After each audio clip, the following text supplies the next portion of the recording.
I bought my family's beach house, without telling them, while they were planning their annual vacation there. And then I showed up. I wasn't invited, not this year. Not the year before, not for the last 10 years. The email came on a Tuesday. Subject line cheerful, desperate to sound warm. Nakamura Family Retreat 2025, RSVP by Friday. It wasn't meant for me. I knew that before I even clicked. But I clicked anyway. Everyone was there. Ayumi, of course. Her husband, both kids. And Keiko from Savannah. Uncle Hiroshi still wearing that ridiculous fishing hat in every photo. Even Cousin May, who once stole my prom dress and denied it with a straight face. But not me. Not even a typo version of me. No Kazumi spelled wrong. No, Kazu. Just air where I should have been. That kind of exclusion doesn't shout. It hums. Quiet. Constant. Like a fridge running in the background until one day the silence reminds you it's gone. I sat in my office in Santa Monica, surrounded by glass, deadlines, and degrees, a corner view I fought hard to earn. But the room felt cold in a way California's sun couldn't fix. I looked at the email again. Then at my name, missing. Like it had never belonged. I almost closed the laptop. Almost. But something made me open a new tab. I typed in the name of the beach house where the retreat had always been held. A wide whitewashed house on the Georgia coast. Porch swing. Twinkle lights. The last place I saw my father laugh before his stroke made it hard. And there it was. A new listing. Not for rent. For sale. No group text. No call. Not even a just so you know. I read every line. Price lowered. Seller motivated. Deed under review. I recognized the agent. Same woman who handled my grandmother's property. And just like that, I felt the air shift. They were getting rid of it. Quietly. Like they got rid of me. Like I was just another memory to unload. But I wasn't angry. Not yet. I closed the tab. Turned to the bookshelf behind me. There it was. The turquoise shell. The one my father gave me when I was 9. You think in tights, Kazumi, he said. Don't ever let them make you small. That's when the idea began. They'd erased my name from every invitation. But I still remembered how to sign one. The thing about being erased is no one ever tells you it's happening. It starts slow, one missed call. One family photo posted without you. One seat left empty at a dinner table where no one bothers to ask where you are. At first, I tried. I sent Christmas gifts. Joined the group thread when it still had my name on it. Flew back for Thanksgiving even when the flight cost more than my rent. I offered to help with mom's mortgage when Ayumi's boys needed new braces. I did what youngest daughters are supposed to do. Show up, stay quiet, be useful. But useful only lasts so long. Ayumi always had the spotlight. She was warm, photogenic, loud in a way people called charming. She hosted baby showers with signature cocktails, designed matching t-shirts for reunions. Once called me from a Michael's craft store just to ask if I liked teal or coral for the beach house table settings. I said, I don't think I'm coming that year, she said. That's okay, Kazumi, we'll save you a plate. But no one did. After our father's stroke, I flew out alone. Sat in the hospital with him while Ayumi was too overwhelmed and mom couldn't deal with seeing him like that. I fed him. Read aloud from his favorite Steinbeck book. When he could speak again, his voice cracked. You came. That winter, I asked mom about estate planning, not for money. Just to understand what would happen to the house, the accounts, the trust he'd mentioned. She smiled tightly. Sighed, Ayumi and I have it covered. Don't worry your pretty head. I stopped asking. The last time I tried to visit the family beach house, the spare key wasn't under the mat anymore. Ayumi said they changed the locks after a break-in. But I hadn't heard about any break-in. I started skipping holidays. I sent cards that never got replies. I stopped correcting them when they called me busy or distant on Facebook posts. One day, Mom posted a throwback photo of Ayumi and Dad sitting on the beach. The sunset behind them. I remember that photo. I took it. I was right there. Off frame. She cropped me out.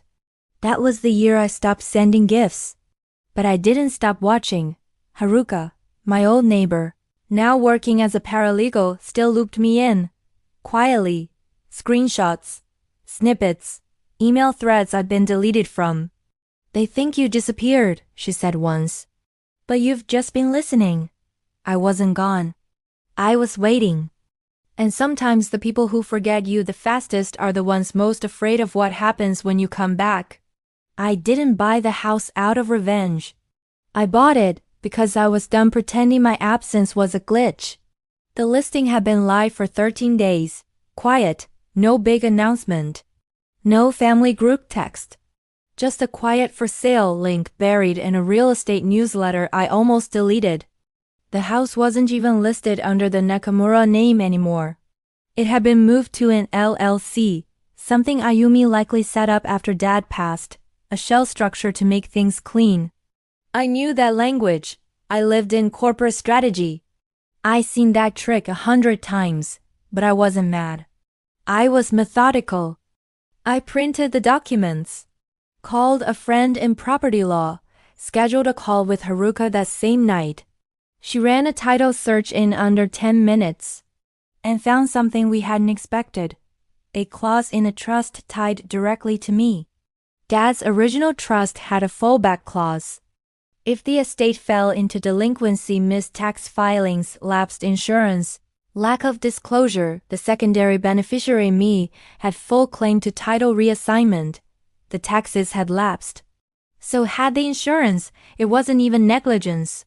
It was laziness, arrogance.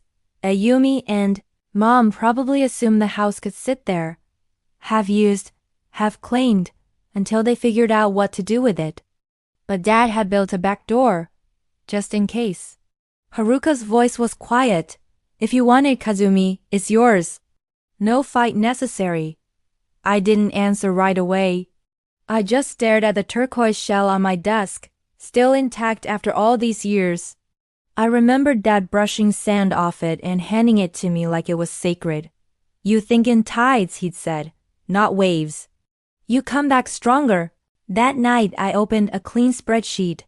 My own finances, stock options, liquid assets, discretionary savings. I wasn't wealthy like Ayumi's posts implied, but I had built something solid, quiet, independent. I reached out to the listing agent 2 days later. She didn't recognize my name until I said Nakamura. Kazumi, daughter of Takeshi. She paused. Oh, you're the other one. Yes, the other one. I signed the purchase documents under the fallback clause. No press. No notice.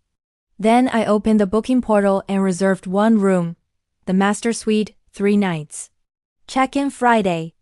Guest name, Miss K. Nakamura. Under preferences I typed, please place a bottle of Perrier Juice on ice. Guest prefers firm pillows, cotton sheets, and full privacy.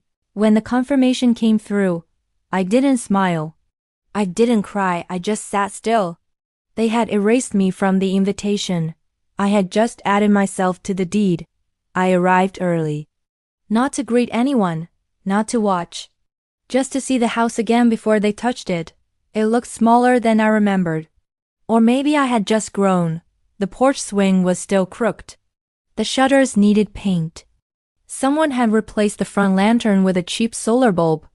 But it still breathed the same way in the ocean wind, softly, like it had waited for me. I didn't stay long. Just long enough to check that the champagne was on ice. The sheets were turned down, and my name was spelled correctly in the guest registry. Then I left. I parked 2 streets over in a rented sedan. And waited. At 6:42 p.m., Ayumi's white Audi pulled into the driveway. Her husband got out first, fussing with luggage. 2 kids tumbled out behind them, already arguing. Ayumi stepped out last. Sunglasses perched high like a crown. Next came Mom, riding in the back of Uncle Hiroshi's SUV. She wore her resort linen. White on white. Pearls at her throat. No makeup, just tinted lip balm. The uniform of a Southern woman preparing for gracious denial. They rolled their bags toward the front steps. All smiles and movement. I could hear laughter, vague instructions. Ayumi led the way to reception. And then everything stopped. The front desk clerk, a young woman with a pixie cut and an apologetic smile, said the words like reading a weather report. I'm sorry. I don't have any of your names listed on the guest reservation. Are you with Miss Kazumi Nakamura's party? Ayumi blinked. I'm sorry, whose party? Miss Kazumi Nakamura. She has the full reservation. The name hit like glass on tile. There was a silence. Not the kind that waits for someone to speak, but the kind that rearranges the room. I stepped out of the car then, not for drama, just because it was time. My heels clicked against the tile floor as I walked in. Calm. Certain. I didn't look at Ayumi. I didn't need to. I can clarify, I said to the clerk. I'm Miss Nakamura. The deed finalized 2 weeks ago. Ayumi turned, her face tight. You bought the house? Yes. Mom's voice was soft. Confused. But why would you do this? I looked at her. Not angry, not cold. Just finished. Because I was never invited. But I was never gone. Ayumi stepped forward, arms stiff. You think this is funny? You think hijacking our family trip proves something? No, I said. It settles something. I handed my ID to the clerk. Anyone not on my guest list should be politely escorted. But don't be harsh, I added, almost gently. They're family. The clerk hesitated. Then nodded. Behind me no one spoke. Not Ayumi, not Mom, not Uncle Hiroshi. The silence did the work for me. Let them explain it to each other. Let them say my name, now. They left the front desk without a word. No shouting, no storming off. Just stiff shoulders and silence that trailed behind them like smoke. I didn't follow. I didn't need to. They knew now, that was enough.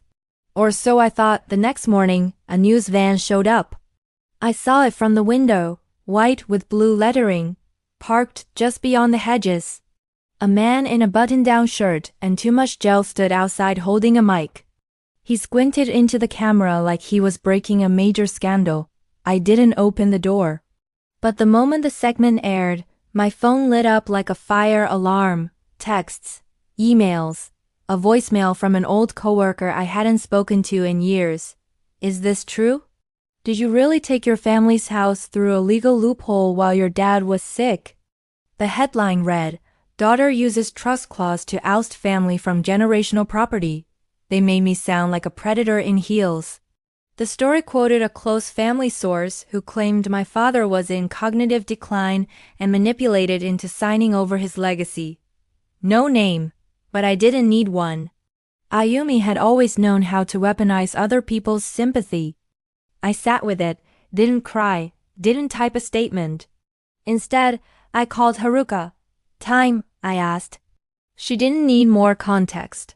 I'll send the file in 15.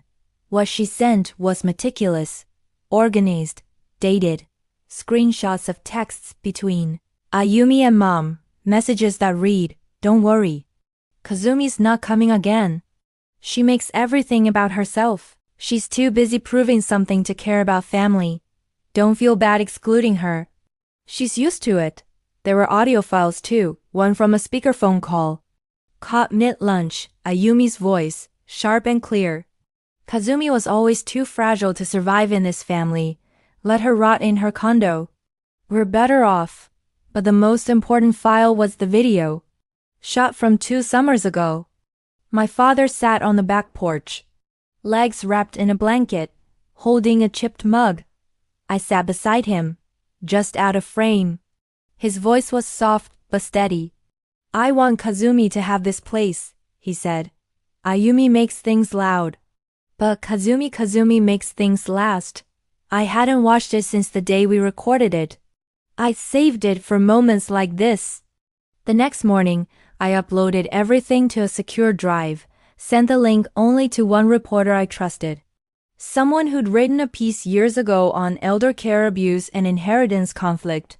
No captions, no commentary. Just a message. This is the full story. Decide what matters.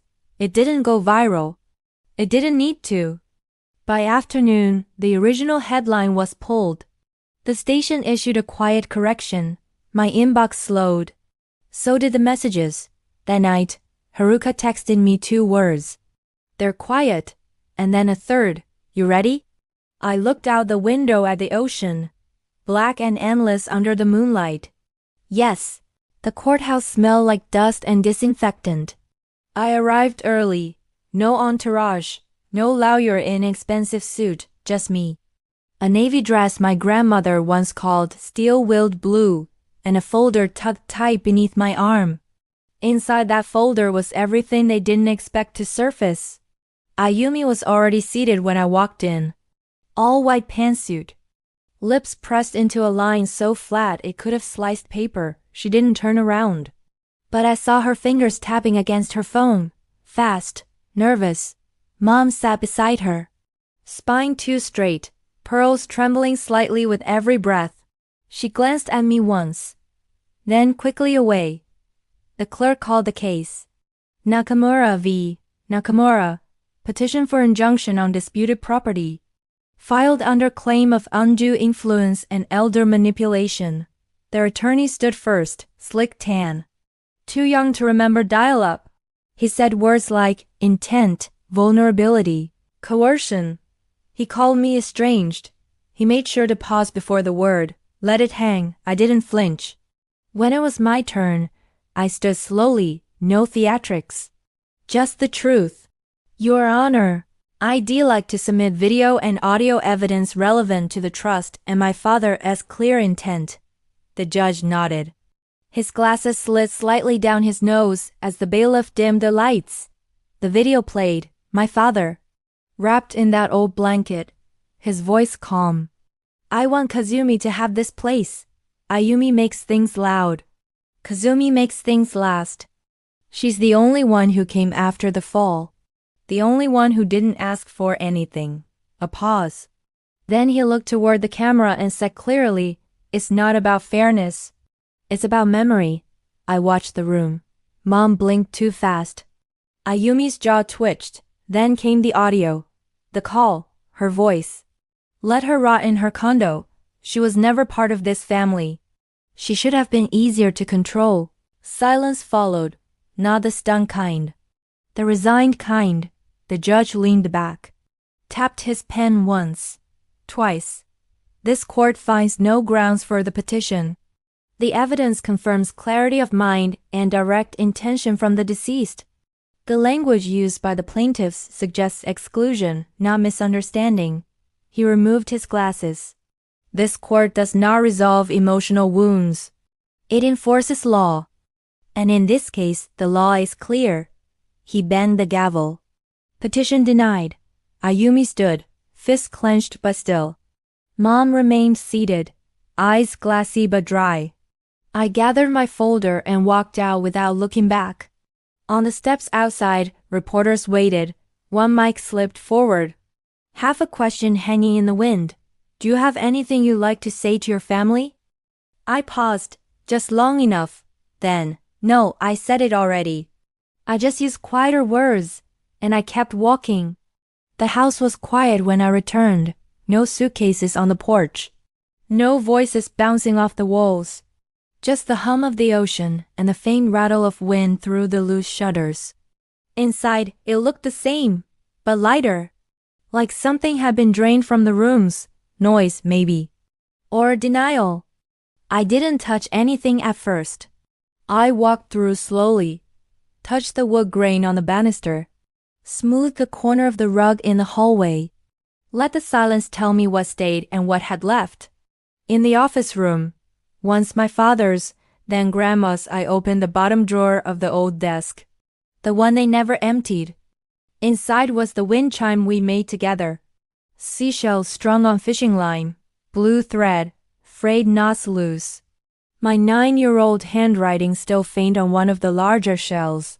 KN. I sat on the floor, legs crossed like a child, and began untangling. I didn't fix it to make it pretty. I fixed it because some things don't need to be perfect to still matter. When Haruka arrived, she brought wine and paper towels. You didn't think I'd let you claim victory without cleaning windows, did you? She smiled. We worked in silence. Two women scrubbing away more than dust, scrubbing years of dismissal, of being the footnotes in someone else's story. At sunset, I hung the wind chime outside the kitchen window. It caught the breeze like it remembered how to dance. Later, as we sat on the porch, Haruka asked, "What now?" I looked out toward the horizon. They said I left, that I drifted. But I didn't go anywhere. I paused. They just chose not to see me. We didn't toast. We didn't celebrate. We just sat there, two glasses in hand, watching the sea move like breath. When I turned off the lights that night, I did it room by room, from the inside. If this story stirs something quiet in you, something you haven't spoken about in years, you're not alone. There are more of us than you think. People who didn't leave. We were just never called back. If you've ever been written out of your own story, leave a comment. Or just a word. So the silence doesn't win this time. We read everyone.